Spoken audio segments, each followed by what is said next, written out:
આંધ્રપ્રદેશ રાજ્યમાં વિજયવાડા ભવાનીપુરમ પોલીસ સ્ટેશનમાં દાખલ થયેલ ગુના નંબર 76/2026 BNS કલમ 137(2) મુજબ તારીખ 19/2/2026ના રોજ અપહરણના ગુનામાં ભોગ બનનાર બે બાળકોને સૌરાષ્ટ્ર એક્સપ્રેસ ટ્રેનમાંથી શોધી કાઢી બાળકોના વાલી વારસોને સુપ્રત કરતી વલસાડ રેલવે પોલીસની ટીમ અધિક પોલીસ મહાનિર્દેશક પરીક્ષિતા રાઠોડ અમદાવાદ તથા પોલીસ અધિક્ષક અભય સોની સાહેબ પશ્ચિમ રેલવે વડોદરા અને નાયબ પોલીસ અધિક્ષક DH ગોર સાહેબ પશ્ચિમ રેલવે સુરત વિભાગ સુરતનાઓ દ્વારા વલસાડ રેલવે સ્ટેશન હદ વિસ્તારમાં બનતા ચોરીના ગુનાઓ શોધી કાઢવા અને મિશન સેફ સ્ટેશન સાર્થક કરવા સૂચનાઓને માર્ગદર્શન આપવામાં આવેલ હોય જે અનુસંધાને પોલીસ ઇન્સ્પેક્ટર MB વસાવા સાહેબનાઓની સૂચના અને માર્ગદર્શન મુજબ પોલીસ સ્ટેશનમાં તારીખ 20/2/2026ના રોજ woman ASI Savi Mohanbhai Valsad railway station ઉપર સ્ટેશન ડ્યુટીની ફરજ ઉપર હાજર હતા।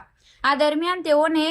એવા ઇનપુટ મળેલ કે train number 19015 down Saurashtra express ટ્રેનના પાછળના જનરલ ડબ્બામાં બે બાળકો એકલા બેસી મુસાફરી કરતા હોય અને ટ્રેન વલસાડ રેલવે સ્ટેશને આવતા સદર કોચમાં ચેક કરતા બે બાળકો ઉંમર વર્ષ 13 તથા બીજું બાળક ઉંમર વર્ષ 12 મળી આવતા તેઓ બંને ટ્રેનમાંથી ઉતારેલ અને પૂછપરછ કરતા જાણવા મળ્યું હતું કે આંધ્રપ્રદેશ રાજ્યના વિજયવાડા ભવાનીપુરમ ખાતે બંને ટ્યુશન ક્લાસીસ ગયેલ પરંતુ ટ્યુશન ક્લાસીસ જવાનું ન હોય જેથી ઘરેથી રોકડ રકમ લઈ કોઈને પણ કહ્યા વગર નીકળી આવ્યા હતા। સામાન ચેક કરતા તેમની પાસેથી બેગમાંથી ₹1,60,000 રોકડ મળી આવ્યા હતા। તેઓની તબિયત ના તંદુરસ્ત લાગતા તુરંત જ 108 એમ્બ્યુલન્સ બોલાવી સિવિલ હોસ્પિટલ વલસાડ ખાતે સારવાર અર્થે મોકલી આપવામાં આવ્યા હતા। સારવાર દરમિયાન તપાસ કરી તેઓના વાલી વારસો તથા આંધ્રપ્રદેશ રાજ્યની પોલીસનો સંપર્ક કરી જાણ કરવામાં આવી હતી। તેના વાલી વારસો તથા